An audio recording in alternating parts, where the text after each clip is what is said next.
Hi, everyone, and welcome to Behind the Numbers. My name is Dave Bookbinder, and welcome to the show where we dig deeper to understand what really matters most in business. Today, we're going to be talking about leadership with a retired Navy SEAL, CEO, and author of two business books, Be Nimble and Be Visionary. Pleased to welcome Marty Strong to Behind the Numbers. Marty, welcome. Hey, how you doing, Dave? I'm great. Thanks for joining us today. Yeah, So, this should be interesting. oh, definitely looking forward to it. Retired Navy SEAL, CEO. You're a prolific writer. I know that you've written 9 novels in addition to the 2 business books. We're going to focus on the business side of the show here, but maybe if we have a moment, we'll talk about the 9 novels. But you're obviously a prolific writer.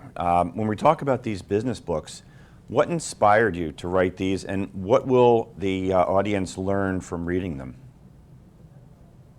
Well, I think I always knew that I would be attracted to writing. I didn't know that I was going to do it and publish it, but I liked writing short stories when I was a kid. I liked and was fairly good at writing when I was in the Navy. And, sometimes that kind of skill begets more opportunities. So if you're a writer and people can give you tasks, you write more. The more you write, the more you critique. The more you critique, the better you write. And even though that military writing is a little bit more stilted and technical in nature, it's a lot like business book writing because you're talking about principles and concepts and systems and kind of walking people into the logic of what you're trying to convey and communicate. So I had a lot of practice, and then I read the book, The 4-Hour Work Week by Ferris, and there was a component in there about living your bucket list. And my bucket list was to write and publish a novel and a business book. So after reading the book, I decided I might as well live my bucket list and go ahead and focus on putting a book out. So the first one was a novel, but after about the first 3 novels, I decided to focus on a business book, and that first book was Be Nimble. Yeah, and I really want to explore this intersection between military leadership and business leadership. I know there's an interesting crossover there that really plays well, and interested to get your perspective. But in the book Be Nimble, you write about chaos and crisis, and you mentioned that that's exactly the time for leaders to shine. It's a great opportunity. Why is that, and why is that not the most challenging time? Well, if you think of the inverse of that, if you have a dynamic leader who is ready to reinvent everything and react to crazy, but there's no crazy going on, everything's working, everything's clicking along, management, the systems, the process, the people are all doing great. Having a leader jump in the middle of that actually is disruptive and destructive. So leaders have a place, just like managers have their place. Managers are best utilized and have the highest and best use when they're managing and maintaining kind of the humming of all those things I just mentioned. And there's just little tweaks and little changes. They go to the instruction manual, they make an adjustment, and everything stays nice and trim. A leader, on the other hand, is somebody who has to have the poise, the confidence, kind of the character traits, some experience that can step in when all those systems, processes, and people fail, either for an internal reason or sometimes it's an external dynamic, like a competitive move or even as bad as a pandemic. So leadership is actually, in my opinion, a distinctly different role. It has a distinctly different set of requirements. It doesn't mean you can't be a manager who's been trained as a leader and you can roll over to that job description, or vice versa. But what you can't do is you can't assume that somebody who's been trained and prepared and educated to just be a maintenance management type person is suddenly going to become a dynamo and jump into the middle of chaos and crisis and start saving the day, because that's not going to happen. Yeah, and when you talk about managers versus leaders, that's a really important distinction. We talk about that a lot in this program because far too often folks are just given the manager title as a result of just moving up in an organization based on their time in service. What is the key component in your view from going from manager to leader? Well, first you have to be trained to do both. I know people that are natural leaders. I know people that, and you hear stories anecdotally about this all the time. There's a fire, there's a car wreck, and somebody out of the crowd who isn't designated, they're not an org chart or anything, they don't have a title, they step up, they get somebody to call 911, they get somebody to start, stemming blood flow, they get somebody to put a fire out, and there's this nameless person that somehow just, rose from the ashes, so to speak, to the occasion. So there are people that are leaders, but that doesn't mean they're going to be able to do that in a sustained way, or even in a more complex management environment, the company environment, organization, whether it's political, profit, nonprofit. So I think that leaders have to be trained to be leaders in the industries or in the context of where they're expected to lead. I don't think I'd be a great leader in a nuclear power plant environment. I don't know enough about the industry. I don't know enough about the systems. I don't know enough about what's the right thing to do or the wrong thing to do. So leaders should be, I guess, found and nurtured and groomed and grown kind of where you find them. Managers, on the other hand, they tend to come out of the pipeline. They come from, high school into college. If you're going to be an engineering company manager, you have an engineering background. So you've been kind of prepped and trained to do your job and perform that role. There's less of a leap to become a better manager once you're installed, after a couple of years in an organization, than there is to try to take a manager who understands the business and try to turn them in to an adaptive leader. But there has to be that conversion. There has to be that attempt to train, groom, and prepare people to lead in that context. Yeah, and not every manager is really prepared to be a leader, no matter how long they're in that role of manager, or even if they're actually given the role of leader, they don't often morph into that role. Is there a characteristic or two that you would recommend folks look for in their managers as they're contemplating moving them into more leadership roles? Stress management. If in stressful situations you have, let's say you have 10 people that you're observing and evaluating, if 2 out of the 10 in a stressful situation seem to be more poised and more calm and more focused on gathering the immediate reality, the information, the data points that matter now that are new, so they can define the problem set and then attack the problem set, what you're looking at is the core requirement of a leader in crisis. If you see the other 8 looking for guidance, or go looking into the past and looking at their systems and processes and their instruction guides and books, trying to find an answer, or even denying the information that's sitting in front of them, denying the reality, then they're probably going to have to be, that's going to be a longer learning curve for them. So in the military, what they do, at least in the U.S. military, there's a point in an officer's career where you're being evaluated every year for what's called command. Command is what I would call the leadership function. The other part of a military organization that officers provide services for is called staff. So staff is more like the management function, making sure that the bullets and the beans get from point A to point B, right quantity, right time, etc. Command is those character traits, those personal abilities that show up early and can then be amplified through training and mentoring that you need when everything falls apart. When you need to have somebody comes in there and evaluates the current situation based on the current reality, current data, and they create a new plan of action. So in the U.S. military, there's a point, usually after about 3 or 4 years, where officers' annual evaluations in writing starts to define and differentiate them on one of those 2 paths. And so that's okay. You can become a general that didn't have very many command positions, but you're a brilliant staff person, brilliant logistician, etc. Or you can become a colonel or a major for the same reasons. Or you can become a colonel, major, or general that are brilliant at making decisions and leading troops in chaos. So they make a clear distinction. They try to determine and define and identify those during the path of growth of those leadership individuals. And I think that's probably the same kind of definition and separation you need in a business. You need to look at your team and say, who are the ones that are kind of earmarked that would be natural leaders and can be groomed to be extremely good leaders, and those that are better at supporting those natural leaders in crisis. Because if there's a crisis, the leaders are still going to need top management people to rebuild and then start everything humming again. Yeah, and Marty, I want to drill into both books, if I might, to talk about some of the specifics that you've written about. Talking about characteristics, a couple that you mention in the books is confidence, charisma, and humor.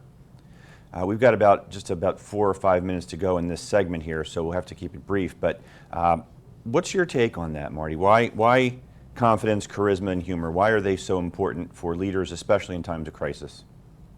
Well, in Be Nimble, that's kind of how I answered. That was a short answer to your question about what characteristics do you need to be a good leader. So those are three characteristics. If you don't have a good sense of humor in stress, during times of stress, it probably means you're not handling the stress too well. A sense of humor, to me, indicates that they've got some emotional maturity. Maybe they've had stress in their lives, and this doesn't really, amount to much compared to what they've gone through before. That's a good indicator that they're going to handle a stressful situation and be a better leader. The charisma part has a lot to do with the ability to communicate, and not just through words. If somebody sees you and you're standing up there and you have a half smile on your face and a twinkle in your eye, and it feels like the building's burning down around everybody, and then you turn and you start to say, "This is what we're going to do," you're conveying confidence. You're conveying courage under fire. You're also conveying that you think this is achievable. And so you put all those together, and you can make the humor part, you can make light a little bit of it, so that they realize that you're kind of in this very comfortable space. This is what you were groomed and trained to do. So in a combat context, think how good that is for young, infantry people, young military people, to look up when things are really scary and see a leader that's looking at them and acting that way. It calms everybody down. It gives everybody a group sense of confidence. If you see the opposite of all those three things, it's going to give them the opposite impression, and therefore they're going to get worried or more worried than they were before. So part of a leader's job is to galvanize everybody's energy, spirits, focus them on succeeding, and success is defined by getting through the current crisis. Yep. Marty, for folks watching and listening, if they want to learn more about you or how they can work with you, what's the best way for them to connect, and where can they find the books? The best way to do it is either go to Amazon.com or go to my website, MartyStrong.com. There's access to all my books, articles, etc. on that site. That sounds good. It's a good spot for us to take a commercial break as well. Marty, you sit tight. Folks watching and listening, hang in there. We'll be right back after we pay. Say we've got grit, and we'll take it as a compliment. Because it's our uncommon drive, our spark within, that brings us together and sets us apart. We are temple made. And when others take shortcuts, when others take breaks, when others take the easy way, we take charge. A stroke can be easy to detect. A loved one can't speak. Perhaps they can't move. But there's another sign of a stroke that many of us can't see. It's called spatial neglect, and it can occur during or after a stroke, causing distorted visual movements. Fortunately, there's a solution by using optical prism technology during rehabilitation. If you or a loved one have experienced a stroke, ask your doctor about spatial neglect. Spatial neglect. See the whole picture at KesslerFoundation.org. Hello, my name is Robert E. Johnson, legal analyst. I want you to stay tuned in for my new show, Due Process. Due process is an entitlement that all citizens must be treated equally when dealing with our judicial system and our government. Now, on my show, Due Process, we will cover landmark cases such as Brown versus Board of Education, Wong Sung versus United States, Mapp versus Ohio. Now, make sure you stay tuned in for my show, Due Process, on RVN Television, coming to you soon.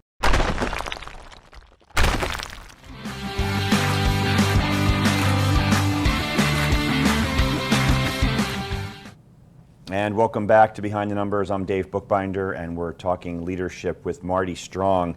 Marty, welcome back to the second segment here. I want to continue where we left off. We were talking about charisma and confidence and humor as being important characteristics for leaders for all the reasons that you articulated.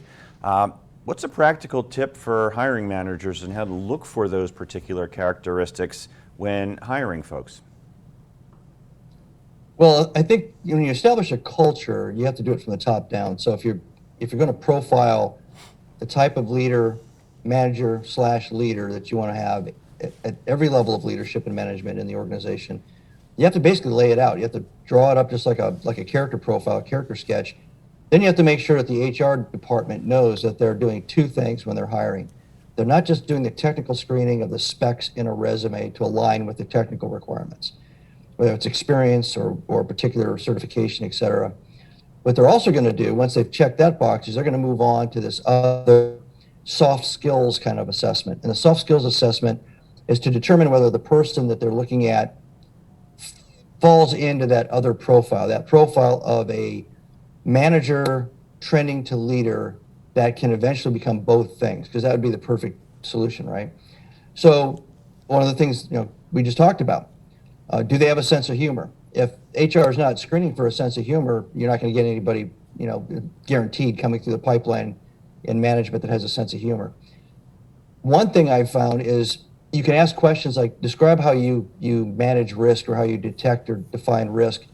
And if they're hyper intense and very calculated on their risk mitigation answer, they're really good at risk mitigation, which means they're really good at trying to not get into trouble. If you then say, well, okay, let's say that one of the risks that you've mitigated for happens, how did you deal with it? And if they go right back to saying, well, we'll make sure that our risk mitigation plan's updated, but that's again, you see, that's a management answer. Yeah. That's a very focused on kind of hope is the strategy. I hope it never happens, and I've mitigated it away to where it shouldn't happen. The probabilities are in my favor. The other thing is if you ask that question and you get an answer that says, well, you can define risks a lot of different ways.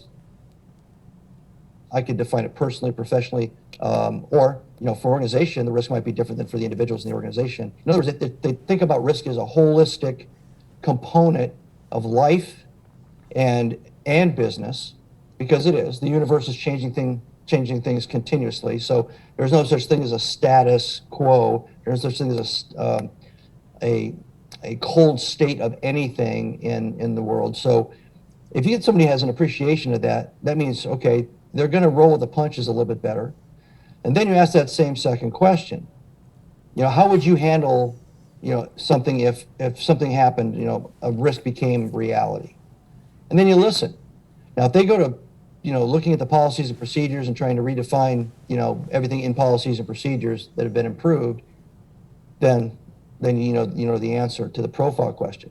But if they start telling you how they would roll up their sleeves, get everybody in a room, and figure out a way to either fix it immediately or recognize it's not an immediate fix, but we have to rethink everything, that means that's somebody that's nimble, they're quick on their feet, they don't expect that the world or the company is going to hand them a pat suggestion or answer to the problem, that they have some sense of responsibility and management that they've got to solve the problem.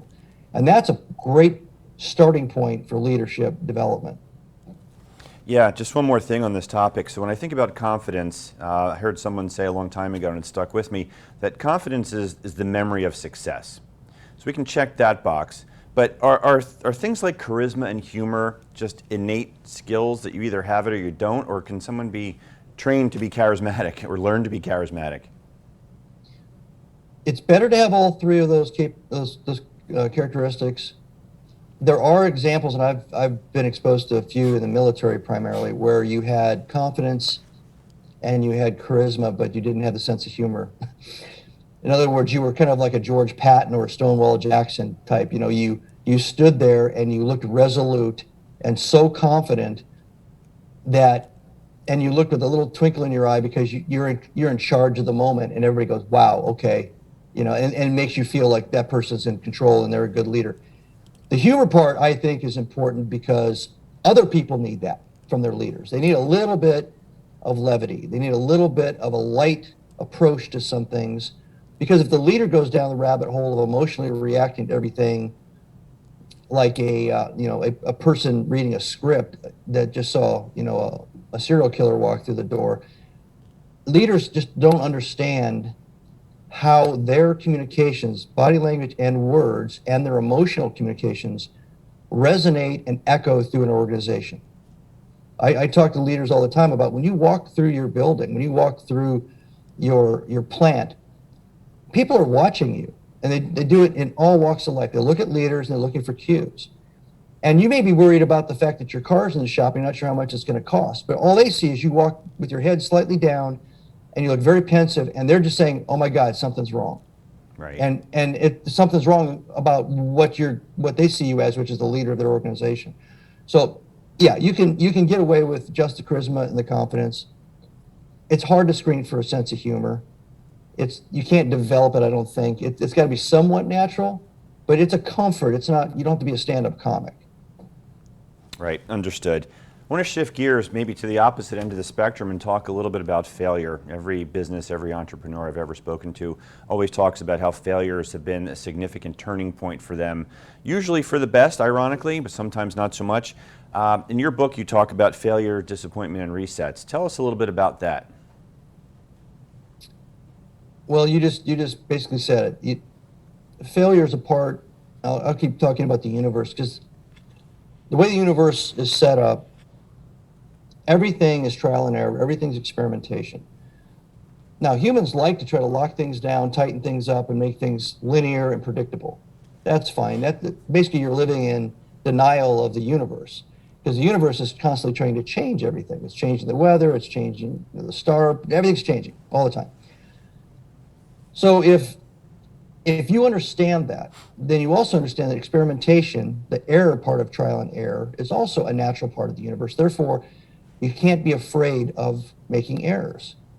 You have to start seeing errors and failure as a part of the experimentation. You, the organization, your team, everybody has to get comfortable with that, because what you learn from trial and error through experimentation is how to improve. You cannot have continuous improvement and enhancement of whatever you're trying to do unless you're doing that experimentation process. So I just tell people you have to take fear and the trial and error component, understand it for what it is, exercise it as a leader, exercise it as a manager also. Don't just have everything, the programs and the systems are set and they were put in place in 2017 and nobody's going to touch them unless something falls apart. Because you see that a lot. Yeah. You start asking people, when was the last time we looked at this? When was the last time we reviewed this? Would you go on a cross-country vacation in your car if nobody looked at it in 7 years? But people do that with organizations all the time.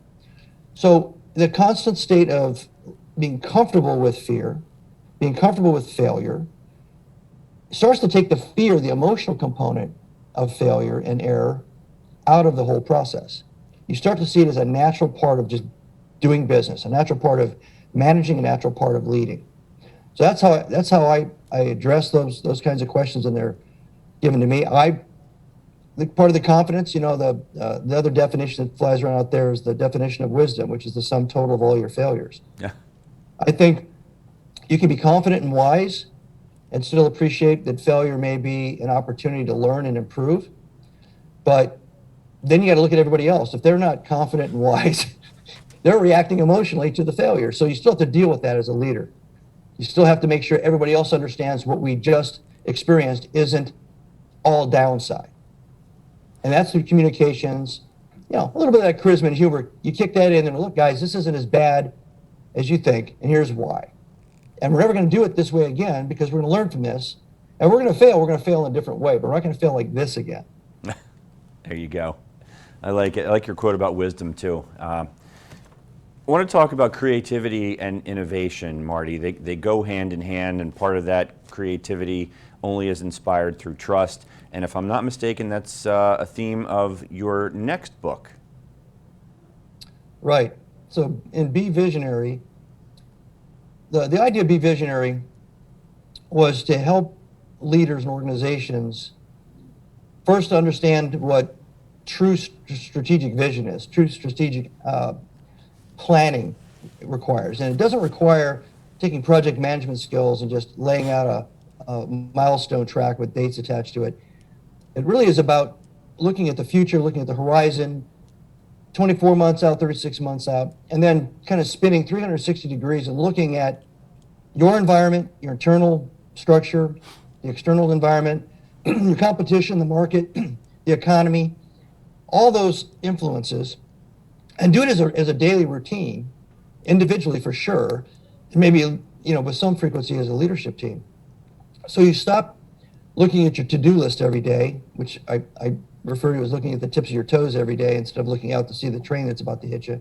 Because what's out there on the horizon is usually one of two things. It's either an opportunity that you could possibly track to and seize that might be transformational for your organization, or it's a threat that also might be transformational to your organization. And if you don't look up and see that threat or that opportunity, by the time you get there, you probably aren't ready for it. You've created a crisis by your apathy, your strategic apathy, and your competitors may have figured this out and leapfrogged ahead of you, and they're actually enjoying that opportunity, and you're watching the world slip from your fingers. So that's kind of the gist of that book, and the creativity component of it is once you see what you think is out there, and you realize what you are is not what you need to be or what you need to become, you need to sit down and come up with a plan that's creative and innovative, because it may be a product